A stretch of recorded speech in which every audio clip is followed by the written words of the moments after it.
My family wanted to humiliate me on Thanksgiving, but I left them a letter that sent the whole family into a panic.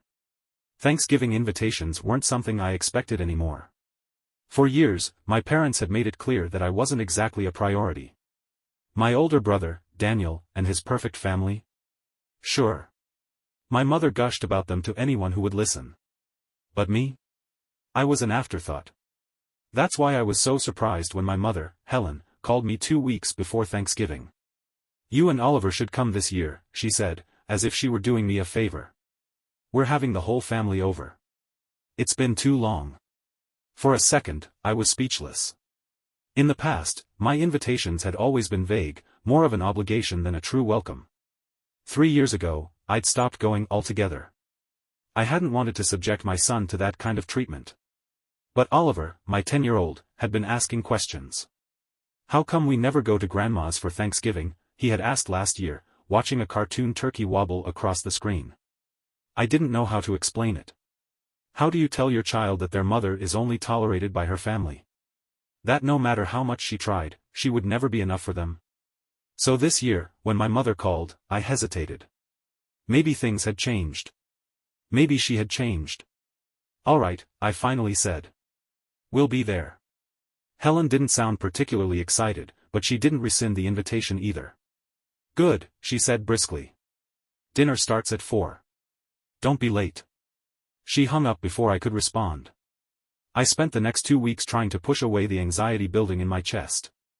I told myself that this year would be different. Maybe I was overthinking things. Maybe Oliver and I would finally feel like part of the family. I even convinced myself that bringing something homemade would help. "We should bake a pie," I told Oliver as we stood in the grocery store, staring at rows of canned pumpkin. "Grandma likes pumpkin pie?" Oliver asked. I hesitated.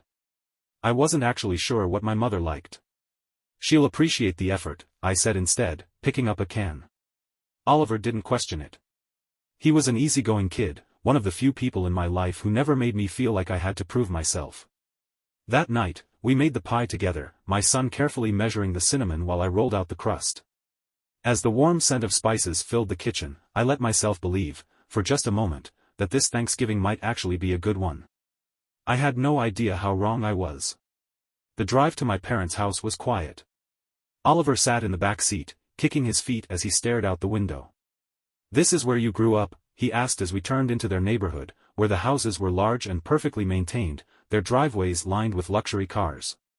"Yes," I said, gripping the steering wheel a little tighter. He whistled. "It's fancy." I didn't respond. Pulling into the driveway, I took a deep breath. I reminded myself that I was an adult. That I didn't need their approval. That I was here for my son, not for them. Still, my hands shook as I rang the doorbell. My mother opened the door almost immediately. "You're early," she said, looking at me, then down at Oliver.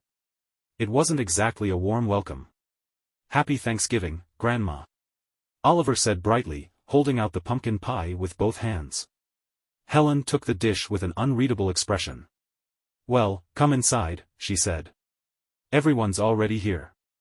As we stepped into the house, I felt a wave of nostalgia, and not the good kind. The house was just as pristine as I remembered. Every picture frame was perfectly aligned, every decoration chosen for its aesthetic rather than sentimental value. The dining table was already set with fine china, polished silverware, and an elaborate floral centerpiece. It was a picture-perfect Thanksgiving. But not for us. The living room was full. My brother, Daniel, sat on the couch, his wife, Melissa, beside him. Their 2 kids, Mason and Lily, were sitting cross-legged on the floor, playing a card game. My father, Robert, was standing near the fireplace, talking to my aunt and uncle. Nobody looked particularly surprised to see me. Which was strange, considering I hadn't set foot in this house in 3 years. "Hey," Daniel said, glancing up. Melissa barely looked at me before turning back to her phone. "Hi, Uncle Daniel," Oliver said excitedly, stepping forward. Daniel gave him a brief nod. "Hey, kiddo." That was it. No hug, no warmth. I felt Oliver hesitate, just for a second, before he sat down on the floor near his cousins. Mason and Lily didn't acknowledge him. I clenched my hands into fists. Breathe, I told myself. Give it time. Maybe they just needed to warm up to him. I turned to my father. Hi, Dad. Robert gave me a small smile. Good to see you, Emily. It was the closest thing to affection I was going to get. I forced myself to smile back. Dinner was announced shortly after. The main dining table looked beautiful, candles flickering, plates arranged like something out of a magazine. Daniel's family sat down immediately, my parents following suit. I started toward an empty chair near my father when my mother's voice stopped me. Oh, Emily, she said, as if she had just remembered I existed. You and Oliver will sit over there. She pointed to a small, round folding table near the kitchen. For a moment, I thought I had misheard her. The table was barely set. 2 plastic chairs sat on either side of it, the silverware hastily placed. It wasn't even in the dining room, it was wedged in the hallway between the kitchen and the main table. Like an afterthought. Like we didn't belong. Oliver tugged at my sleeve. Why can't we sit with everyone else? I swallowed, my throat tight. My mother let out a short laugh. You should be grateful I set a place for you at all. My face burned. I looked at my father, my brother, waiting for someone to say something. No one did. Daniel was already helping himself to mashed potatoes. My father looked at his plate. My mother turned back to the turkey. Like this was normal. Like it was okay. I sat down at the small table, my movements stiff. A few minutes later, a plate was placed in front of me. Cold mashed potatoes. A few steamed vegetables. No turkey. No gravy. No warmth. Oliver stared down at his plate. Mom? His voice was quiet. Is this all we get? Something in me snapped.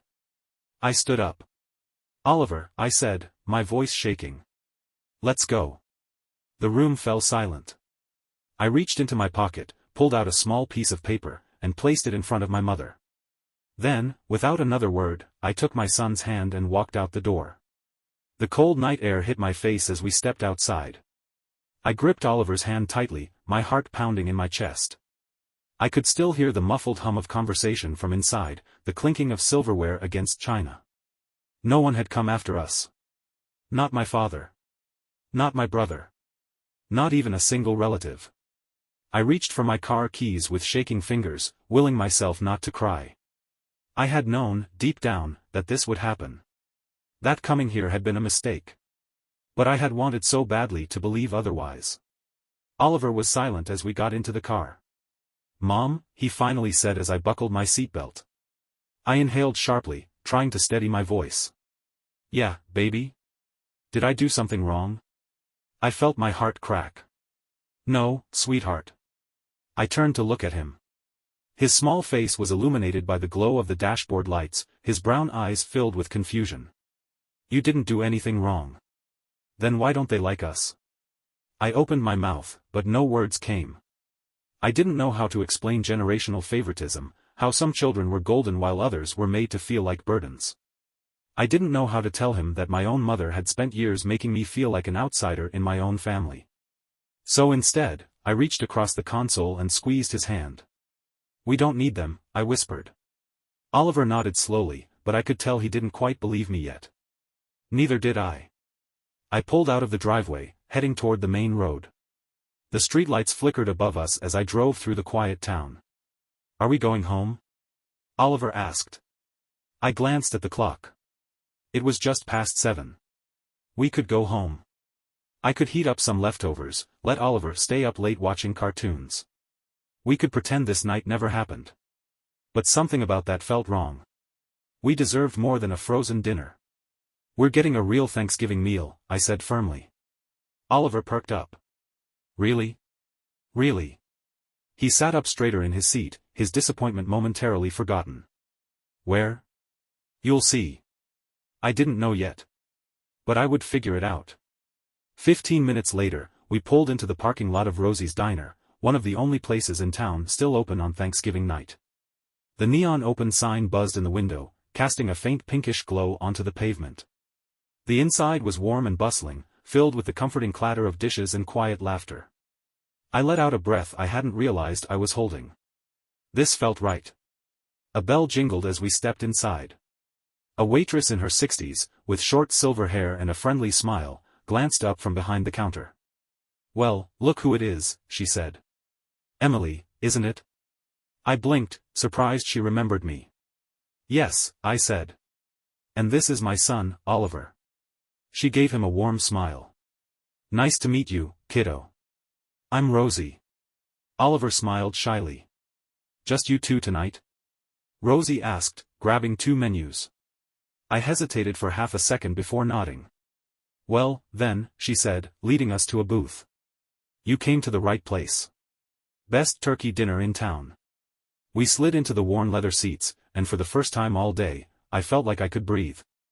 As we waited for our food, Oliver took a sip of his hot chocolate, his legs swinging under the table. "What do you think Grandma will do when she reads the note?" he asked suddenly. I stilled. "I don't know," I admitted. I had written it quickly, my hands trembling with anger. "You've made it clear that Oliver and I will never be part of this family. Thank you for reminding me. No anger. No accusations. Just the truth." "She might be mad," Oliver said thoughtfully. "Or maybe she won't care." I swallowed. "Maybe." He looked at me. "Does it make you sad?" I thought about lying, but what was the point? "A little," I admitted. Oliver nodded, accepting the answer. Then our food arrived, and for a little while, we let ourselves forget. The turkey was hot and tender, the mashed potatoes creamy and warm. It was simple diner food, but to us, it was a feast. By the time we finished, Oliver was practically bouncing in his seat. "That was so much better than Grandma's," he announced. I laughed. "You didn't even eat anything at Grandma's." "Exactly." He grinned. Rosie walked by, carrying a fresh pot of coffee. "You two enjoy your meal?" "It was perfect," I said sincerely. "Good." She poured me a cup. "And don't worry about dessert. The pie's on the house." Oliver's eyes widened. "Really?" "Really," Rosie said, winking. For the first time all night, I felt warm. Like we belonged. An hour later, as we were driving home, my phone vibrated on the dashboard. A missed call. "Mom." Then another. "Daniel." And another. "Dad." I didn't answer. A few minutes later, a text popped up. "Mom, Emily, we need to talk." I stared at the screen. Then, without hesitation, I powered off my phone. Oliver didn't ask about the calls. He just yawned and leaned his head against the window, his breath fogging up the glass. "Mom?" "Yeah." This was the best Thanksgiving ever. A lump formed in my throat. I reached over, gently brushing a strand of hair from his forehead. "I think so too, sweetheart." Meanwhile, back at my parents' house, my mother sat at the dining table, staring at the note I had left behind. For the first time that night, the room was quiet. No conversation. No forced laughter. Just the weight of the truth sinking in.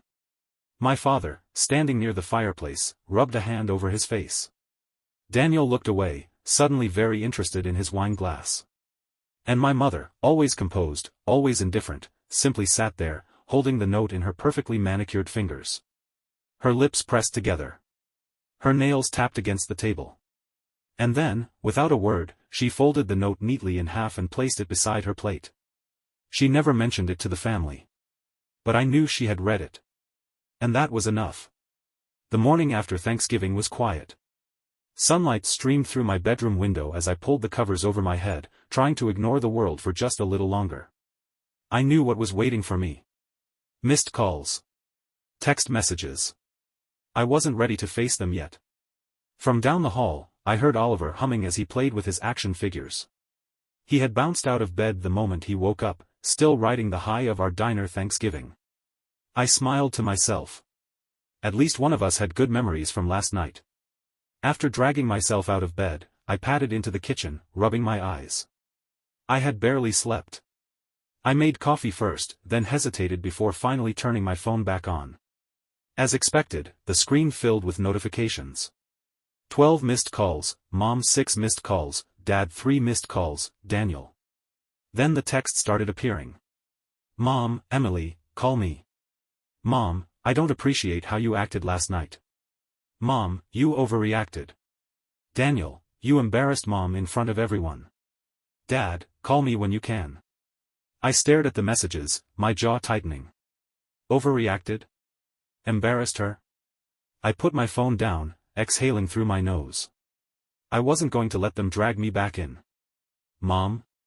I turned to see Oliver standing in the doorway, still in his pajamas, his hair sticking up in every direction. Yeah, sweetheart? Can we have pancakes? I smiled, setting my phone aside. Of course we can.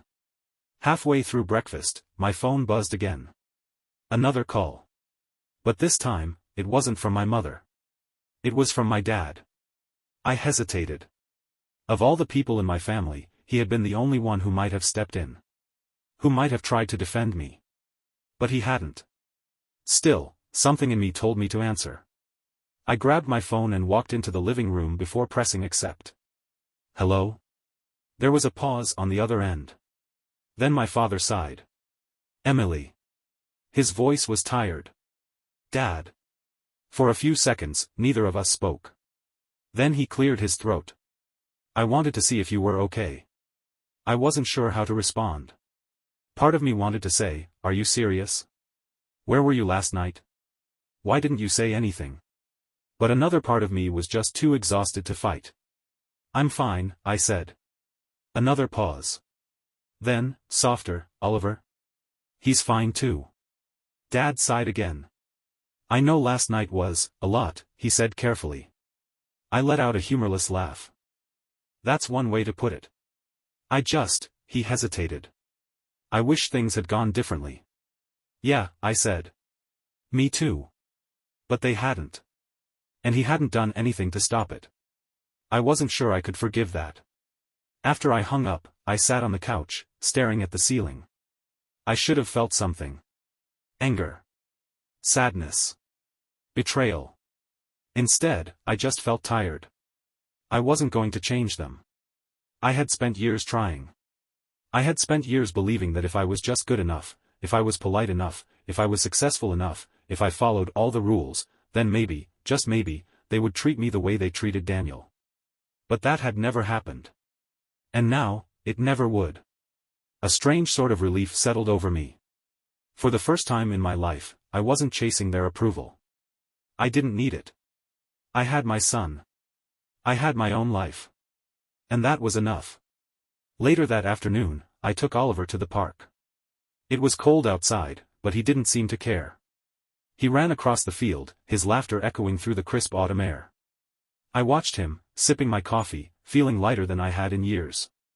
Then, from the corner of my eye, I saw a familiar car pull into the parking lot. I stiffened. The driver's side door opened, and a moment later, my father stepped out. For a second, I debated pretending I didn't see him. But then he spotted me. Too late. He walked toward me, his hands stuffed into the pockets of his coat.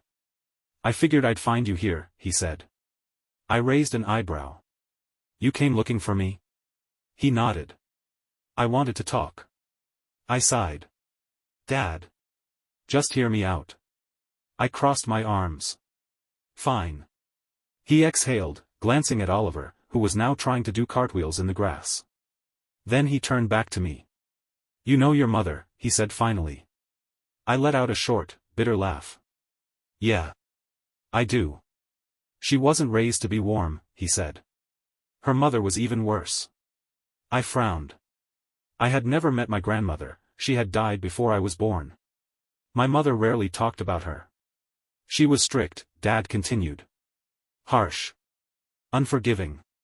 She controlled everything Helen did. Even as an adult, your mother was still trying to win her approval.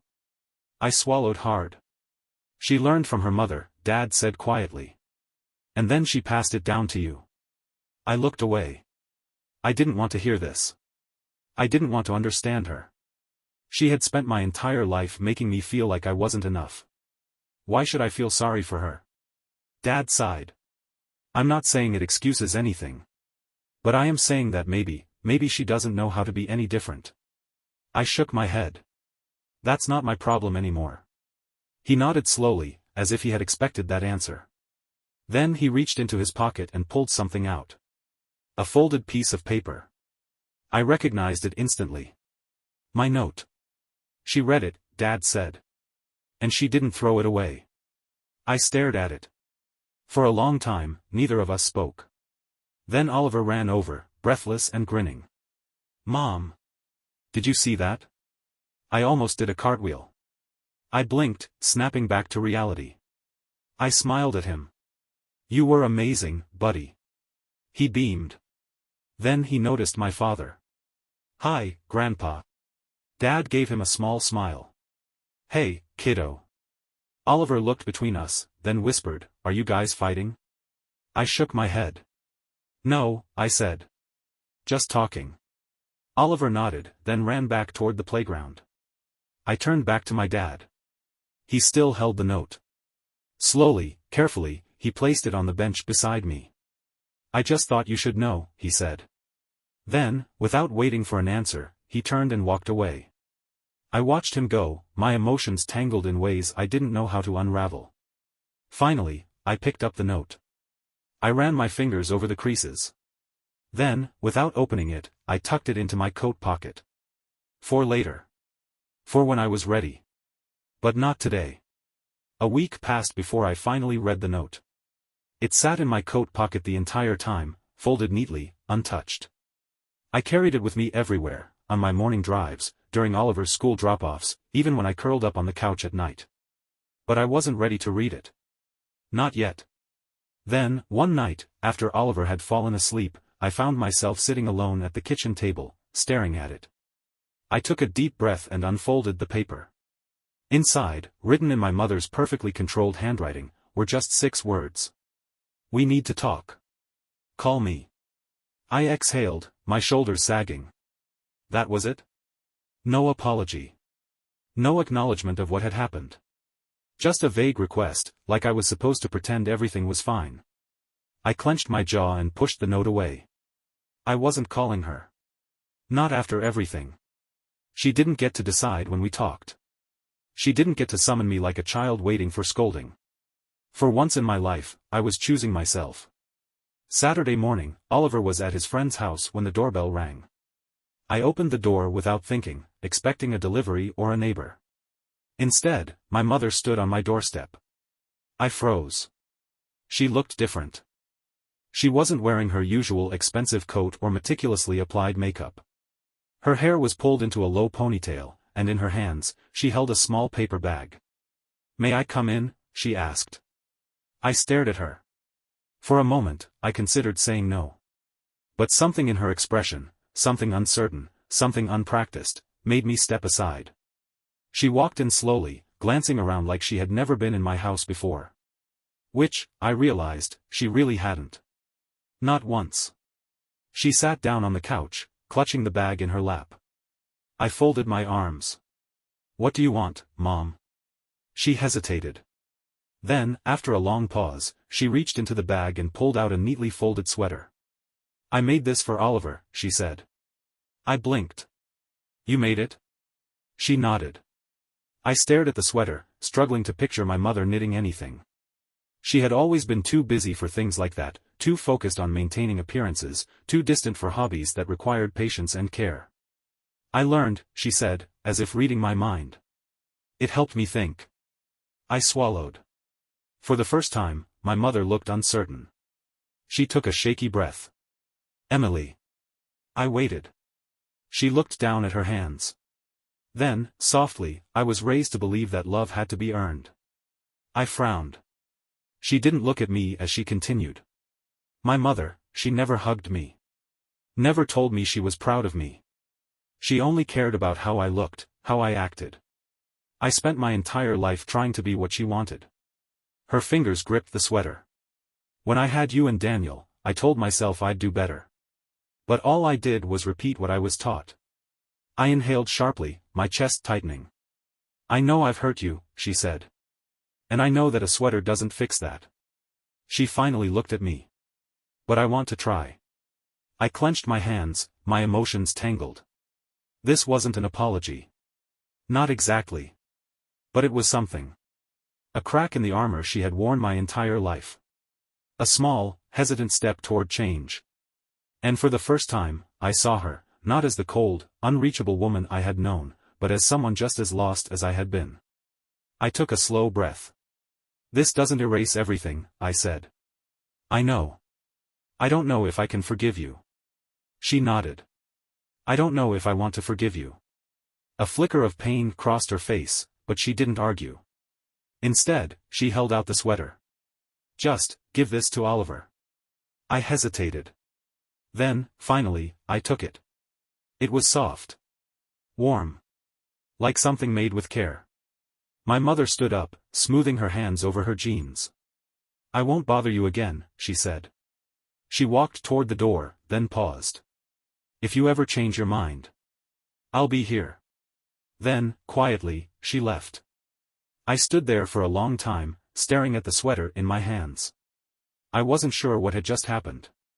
But I knew one thing. For the first time in my life, my mother had reached out. And for now, that was enough. 1 year later. It was Thanksgiving morning, and my kitchen was filled with the scent of cinnamon and roasting turkey. Mike, yes, Mike, stood at the stove, flipping pancakes while Oliver ran back and forth, setting the table. Outside, the first snow of the season dusted the sidewalks. Which tablecloth should we use? Oliver called, holding up 2 options. Blue, I said. Definitely blue. Oliver grinned. After years of separation, Mike and I had finally reconciled. He had moved back a few months ago, transferring to a local job so he could be closer to Oliver. We weren't perfect, but we were trying. And that was what mattered. The doorbell rang, and when I opened it, my father stood there with a bottle of wine and a bouquet. Happy Thanksgiving, sweetheart, he said. Happy Thanksgiving, Dad. He looked lighter than before. Happier. After last year's disaster, he had finally started pushing back against my mother, learning to make his own choices. He and my mother still lived together, but something had shifted between them. A quiet, slow-moving change. She's coming, Dad said, answering my unspoken question. I swallowed. I had invited her. I wasn't sure why. Maybe because a part of me wanted to see if she was still trying. Maybe because Oliver had asked. Maybe because, deep down, I wasn't quite ready to let go completely. Half an hour later, my mother arrived. She was different. She dressed more simply, carried herself with less perfection. She still hesitated at the doorway, still glanced around like she wasn't sure she belonged.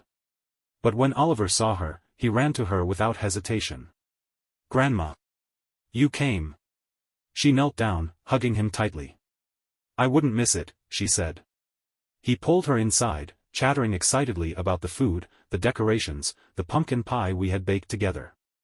I watched as my mother took off her coat, looking unsure but willing. I met her eyes. She gave me the smallest, most hesitant smile. And, after a long pause, I gave one back. It wasn't perfect. It might never be. But at least we were trying. And this time, when we all sat down for dinner, we sat at the same table.